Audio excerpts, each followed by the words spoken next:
Shalom, selamat pagi adik-adik yang dikasih di dalam nama Tuhan Yesus Kristus.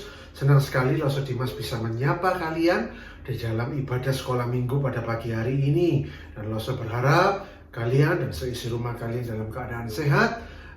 Dan biarlah saat ini kita mau siapkan hati kita mau memuji Tuhan, kita mau mendengarkan kebenaran firman Tuhan.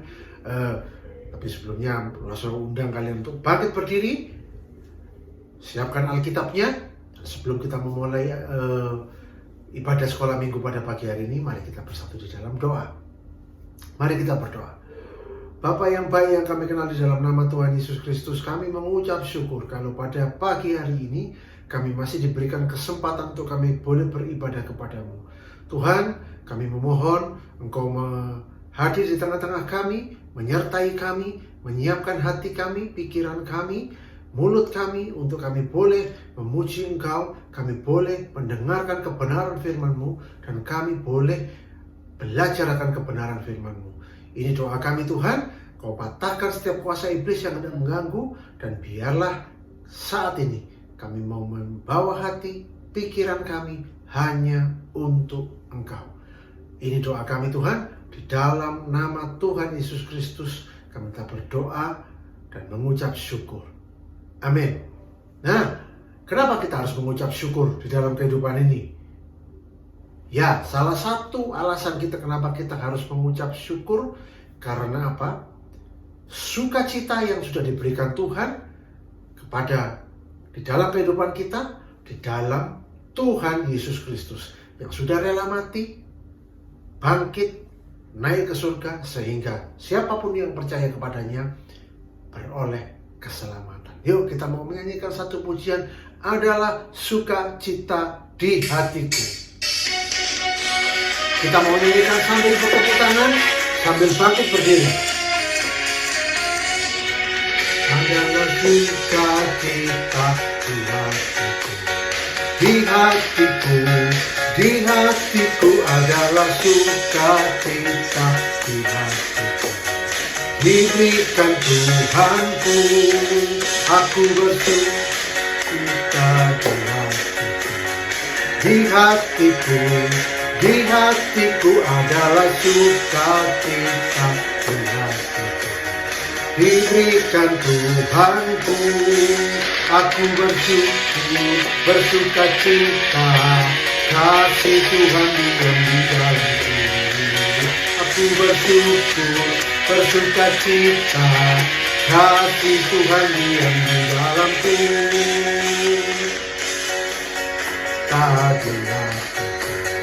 Di hatiku, di hatiku adalah sukacita di hatiku. Diberikan Tuhanku, aku bersuka cita, kasih Tuhan diam di dalamku. Aku bersuka cita, kasih Tuhan diam di dalamku. Aku bersuka cita, kasih Tuhan diam di dalamku. Ku bersuka cita, kasih Tuhan diam di dalamku. Kasih Tuhan diam di dalamku. Ya, kita mengucap syukur, bersuka cita karena ada kasih Tuhan di dalam kehidupan kita. Yuk, sebentar kita akan menyaksikan siapa-siapa saja teman kalian yang sudah mengirimkan ayat hafalannya. Yuk kita saksikan video berikut ini. Firman hafalan Yohanes 14 ayat 2. Di rumah Bapakku banyak tempat tinggal. Jika tidak demikian, tentu aku mengatakannya kepadamu, sebab aku pergi ke situ untuk menyediakan tempat bagimu. Shalom Lose. Yohanes 14 ayat 2 yang berbunyi, di rumah Bapakku banyak tempat tinggal. Jika tidak demikian, tentu aku mengatakannya kepadamu, sebab aku pergi ke situ untuk menyediakan tempat bagimu. Shalom Lase. Sekarang Neta mau tafalan. Yohanes 14 ayat 2 berbunyi, di rumah Bapakku banyak tempat tinggal. Jika tidak demikian, tentu aku mengatakannya kepadamu, sebab aku pergi ke situ untuk menyediakan tempat bagimu. Shalom. Ya, itu tadi adalah rekan-rekan kalian yang sudah mengirimkan ayat hafalannya untuk ditayangkan. Yo, yang sudah mengirimkan ayat hafalannya tetap semangat untuk mengirimkan ayat hafalannya. Yang belum, ayo dong, Lose Dimas dan Lose Lina tunggu untuk bisa ditayangkan dalam ibadah sekolah minggu depan. Nah, sekarang tiba waktunya kita mau mendengarkan kebenaran firman Tuhan yang akan disampaikan oleh Lose Lina. Tapi sebelum kita mau mendengarkan kebenaran firman Tuhan, Lose Dimas saja kalian untuk siapkan Alkitabnya. Kita mau menyanyikan satu pujian sebelum kita masuk dalam firman Tuhan. Baca kitab suci. Baca kitab suci, doa tiap hari, doa tiap hari, doa tiap hari. Baca kitab suci, doa tiap hari kalau mau tumbuh. Kalau tumbuh, kalau mau tumbuh, glory haleluya. Baca kitab suci, doa tiap hari kalau mau tumbuh. Baca kitab suci, doa tiap hari, doa tiap hari, doa tiap hari. Baca kitab suci, doa tiap hari kalau mau tumbuh. Kalau mau tumbuh, kalau mau tumbuh, glory haleluya. Baca kitab suci, doa tiap hari kalau mau tumbuh. Ya, mari kita berdoa sebelum kita mendengarkan kebenaran firman Tuhan. Bapa yang baik, saat ini kami mau mendengarkan kebenaran firman-Mu. Tolonglah kami Tuhan untuk kami mengerti. Untuk kami mengerti apa yang menjadi kehendak-Mu. Dan biarlah bukan saja kami mengerti, tapi kami dapat melakukan firman-Mu di dalam kehidupan kami. Tuhan memberkati Lose Lina yang akan menyampaikan firman Tuhan. Engkau mengurapi dia. Ini doa kami Tuhan, di dalam nama Tuhan Yesus, Tuhan dan Juru Selamat, kami alaskan doa ini. Amin. Wah, sampai juga aku di tempat ini. Wah, di tempat perkemahan. Tentunya pasti menyenangkan berkemah di sini. Aku akan mendirikan tenda dan berkemah di sini. Pasti kalian yang pernah berkemah juga punya pengalaman yang menyenangkan saat mendirikan tenda. Nah, adik-adik, kita akan dengarkan cerita mengenai sebuah kemah yang istimewa yang dibangun oleh bangsa Israel. Yuk kita siapkan hati kita, siapkan Alkitabnya untuk mendengarkan cerita tentang kemah yang istimewa ini. Halo, kita siap mendengarkan firman Tuhan kembali. Lose sudah ganti baju. Yuk kita mendengarkan firman Tuhan mengenai apa tadi? Ya, mengenai sebuah tenda atau kemah yang dibangun oleh bangsa Israel. Kalian pasti tahu, kalian pasti sudah menebak-nebak apa namanya kemah yang dibangun oleh bangsa Israel itu. Ya, betul. Itu adalah kemah suci. Bangsa Israel mendirikan kemah suci bukan mendirikan secara sembarangan, tapi mereka mendirikan berdasarkan perintah langsung dari Tuhan kepada mereka melalui hambanya Musa. Ya, kalian bisa membacanya dalam kitab Keluaran pasal 25 ayat 8 sampai 9. Allah memberikan perintah kepada bangsa Israel untuk mendirikan kemah suci. Nah, apa tujuan Allah memberikan perintah kepada bangsa Israel untuk mendirikan kemah suci? Tujuannya supaya bangsa Israel dapat menyembah Allah.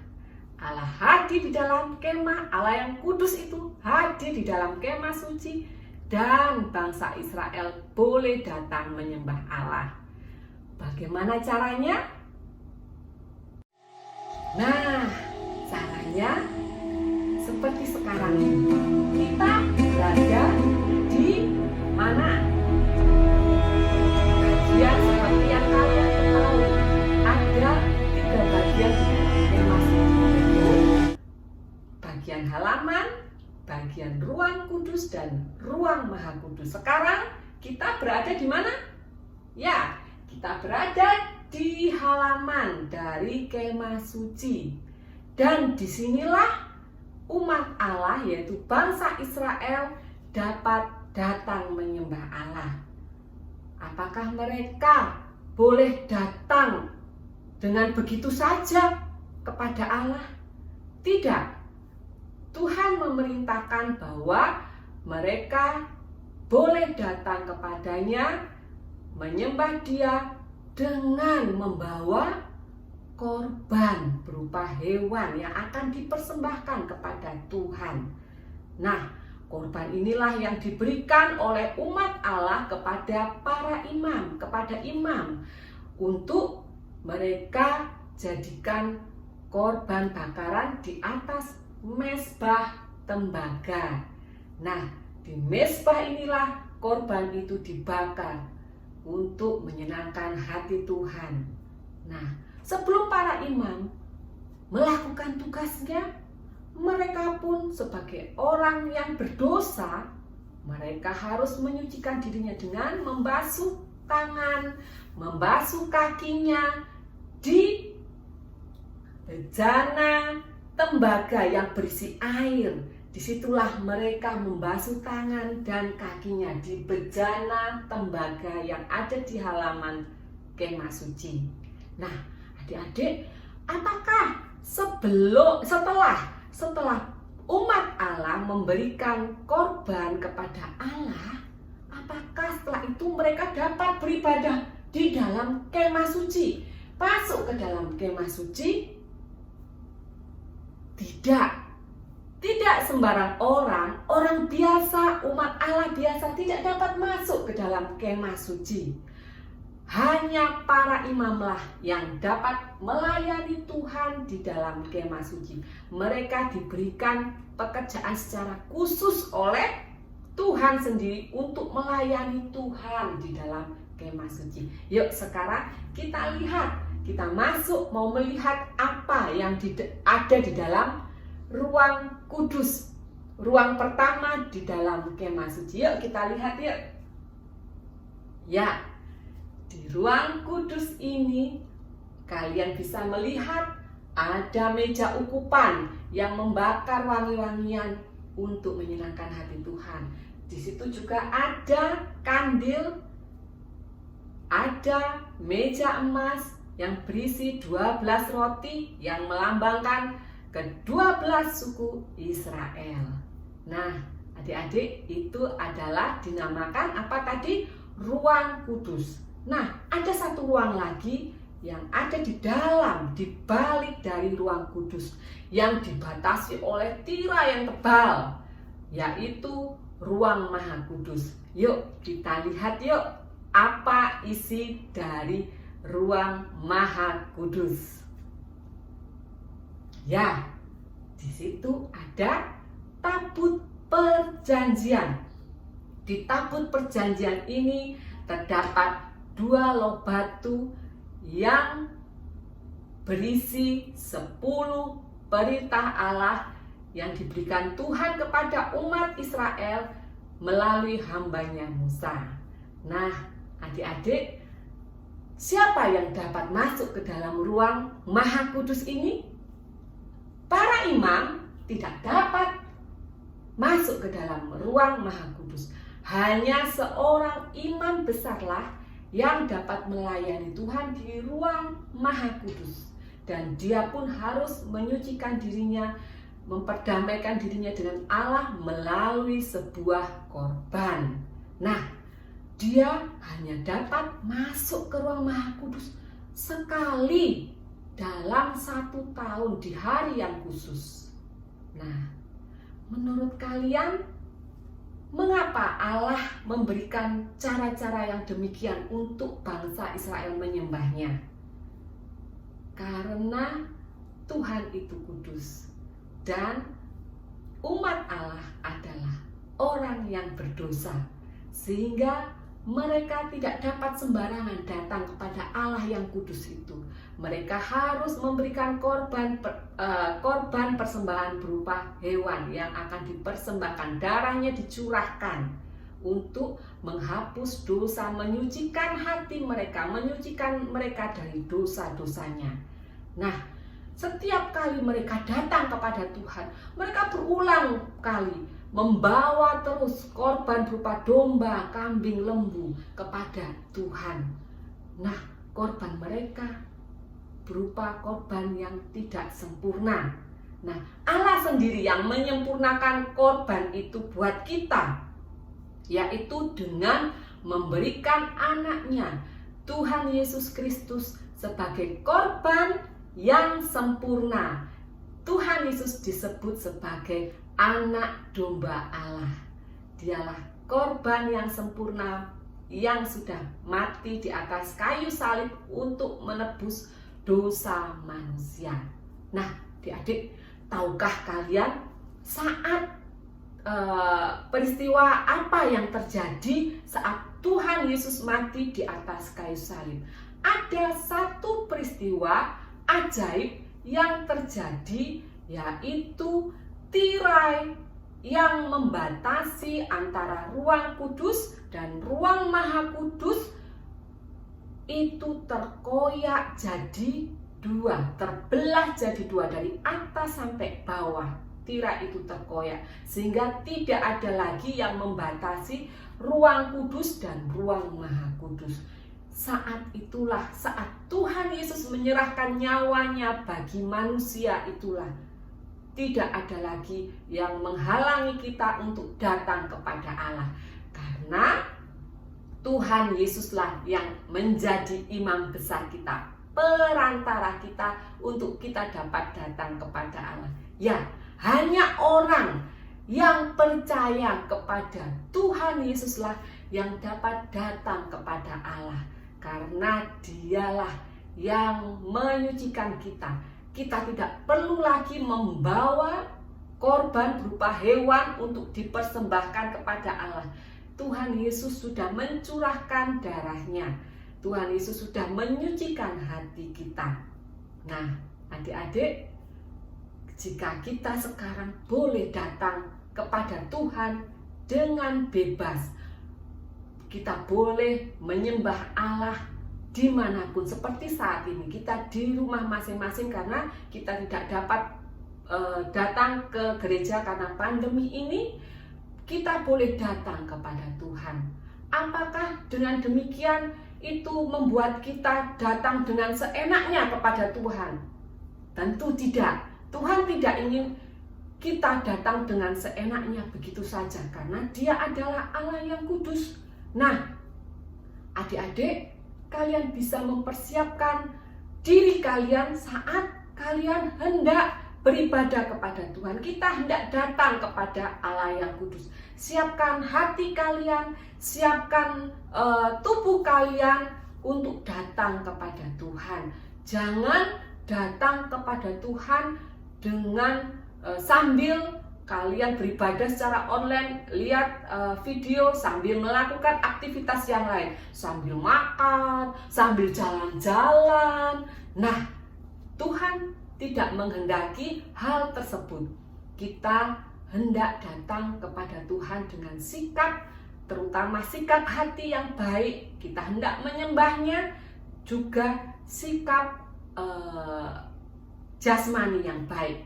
Mempersiapkan diri, mandi terlebih dahulu, mempersiapkan baju yang baik, mempersiapkan pikiran, mulut untuk memuji Tuhan. Nah, apakah kalian siap? Apakah kalian mengasihi Tuhan? Apakah kalian beribadah kepada Allah yang kudus itu dengan hati yang menyembah Dia? Ya, kita sudah mendengarkan firman Tuhan. Kiranya firman Tuhan yang kita dengarkan hari ini dapat kita terima dalam hati kita, dapat kita terapkan dalam hidup kita.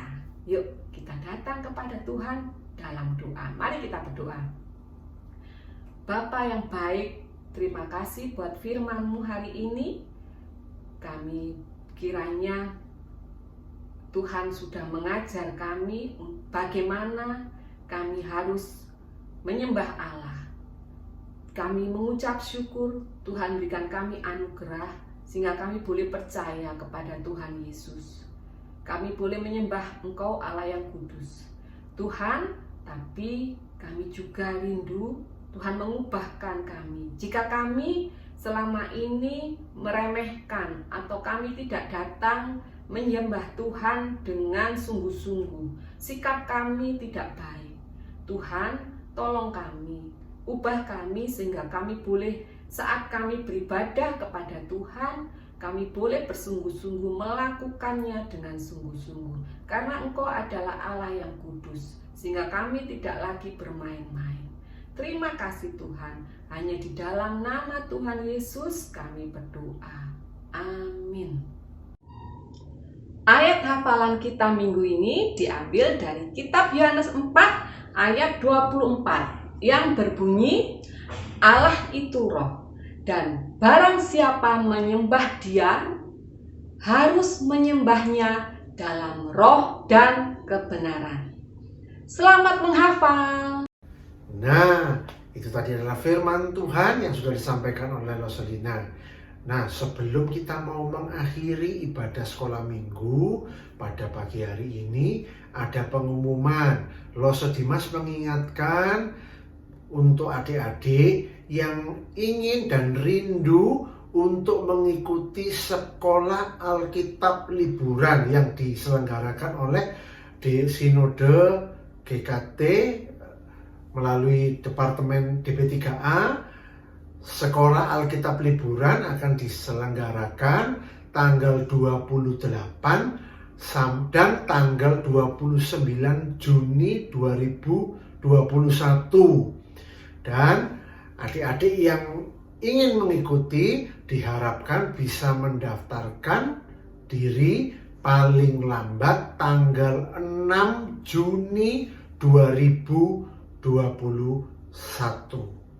Ya, jadi sebelum atau paling lambat tanggal 6 Juni 2021, adik-adik yang ingin bisa mendaftarkan diri untuk ikut dalam sekolah Alkitab liburan. Yuk, firman Tuhan tadi mengatakan bahwa kita mempunyai Allah yang kudus, Allah yang suci, dan kalau kita tidak boleh main-main. Nah, Loso Dimas akan mengajari kalian satu lagu baru yang mengagungkan Allah kita. Suci, suci, suci, karena Dialah Allah yang suci, Allah yang kudus, yang layak kita sembah dan kita agungkan di dalam kehidupan kita.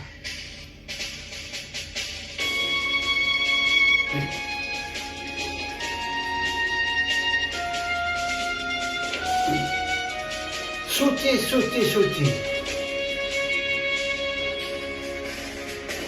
Suci, suci, suci, Tuhan Maha Kuasa. Dikau kami puji di pagi yang teduh. Suci, suci, suci, murah dan perkasa, Allah Tritunggal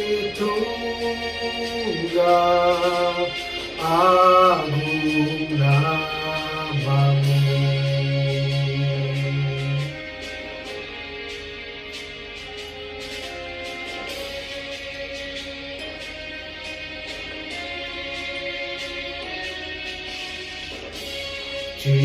Suci, suci, Kau kudus tersungkur di depan tatamu, memberi mahkotanya.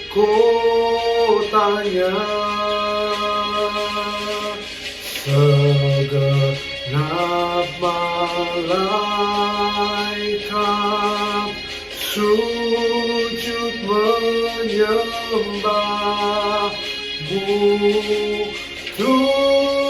Tuhan yang ada selama-lamanya.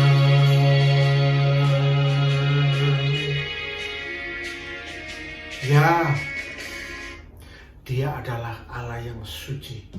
Segenap malaikat dan juga seharusnya segenap hati dan pikiran kita menyembah Dia, Allah yang suci, Allah yang kudus. Mari kita berdoa. Satu dalam doa sebelum kita mengakhiri ibadah sekolah minggu pada pagi hari ini. Tuhan Yesus Kristus, kami mengucap syukur Tuhan. Hari ini kami boleh diajar tentang satu kebenaran firman-Mu, bahwa kami memiliki Allah yang kudus, Allah yang suci Tuhan. Tetapi Tuhan, kami mengucap syukur Tuhan, kami masih di orang-orang yang berdosa ini Tuhan, masih diberikan kesempatan, masih diberikan waktu untuk kami boleh datang menyembah Engkau, walaupun kami adalah orang-orang yang berdosa. Dan atas karena karunia-Mu Tuhan, kami boleh dikuduskan. Tak kala kami percaya, mengimani Engkau, ya Yesus, sebagai Tuhan dan Juru Selamat kami. Kami mengucap syukur Tuhan. Dan biarlah pengetahuan ini Tuhan, kalau kami memiliki Allah yang kudus, Allah yang suci, itu membuat kami juga rindu untuk hidup kudus, hidup benar, hidup suci di dalam kehidupan ini. Tuhan, tolonglah kami, karena kami tidak akan mampu melakukannya. Kami percaya tak kala Engkau menolong kami, Engkau akan memampukan kami. Terima kasih Tuhan. Materaikanlah firman-Mu dalam hati dan pikiran kami. Tuhan menjaga, melindungi kami dalam kami memasuki minggu yang baru, satu minggu ke depan. Terima kasih Tuhan. Ini doa kami di dalam nama-Mu, ya Yesus, Tuhan dan Juru Selamat kami. Kami alaskan doa ini. Amin. Shalom. Selamat hari Minggu. Tuhan Yesus memberkati. Sampai bertemu dalam ibadah sekolah minggu depan.